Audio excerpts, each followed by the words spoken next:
When you start playing jazz guitar, one of the first problems that you face is to create movement between chords when you are playing accompaniment.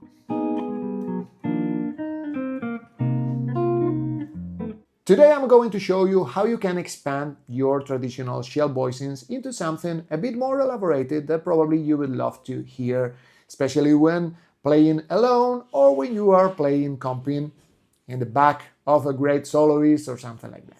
So stay with me because we are about to start a lesson on There Will Never Be Another You.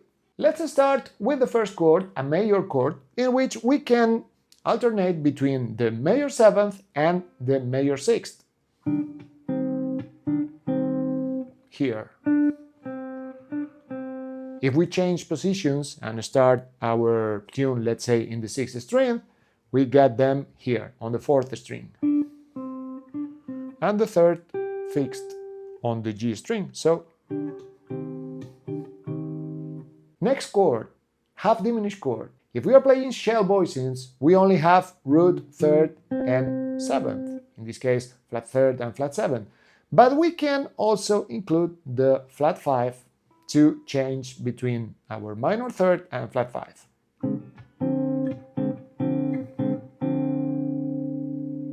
After that, we reach the G7th, a dominant chord, and here there is a nice trick that you can employ to generate movement inside your chords, that it's changing the major 3rd by the flat 9. They are very far away, but it's perfectly doable, this chord. Now we are in C minor 7th, and we can also use a little inversion here and here.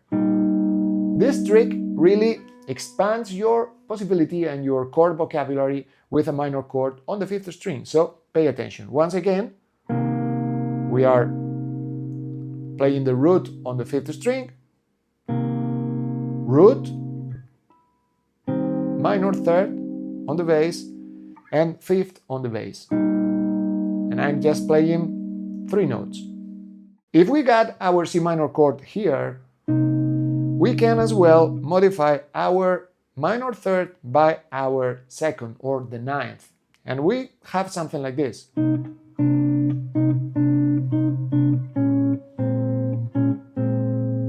Let's put all together.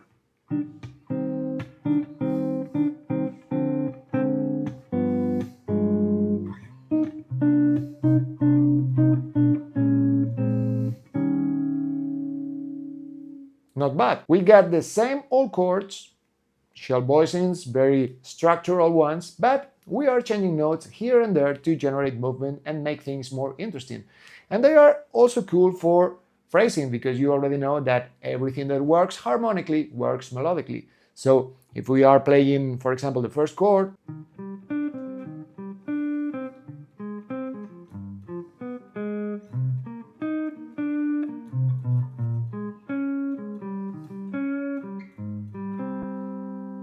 so we are in A flat major, we got this. And remember that here the harmony dictates going from major to minor. The only thing you have to do is moving the 3rd. And then again, root chord. When we have dominants on the 5th string, like this A flat dominant, we can as well modify the 3rd by the flat 9. It's a bit tricky, but you can use them both, flat 9 and regular 9th. It's a nice sound because we got clusters, which are notes separated by a 2nd, major 2nd or minor 2nd, sounding together. Apart from this, an important element to start adding movement to your chords when comping, even with minimalistic chords like this, is the rhythm. You can approach the next chord, you can take licenses here and there to approach chromatically both from above and from below to generate interesting passages. For example,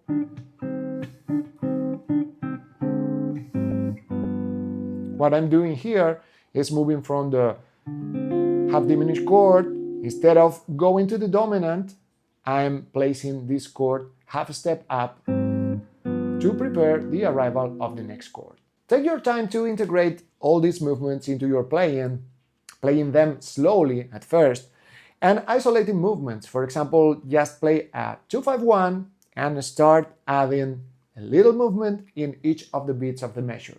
Something like this.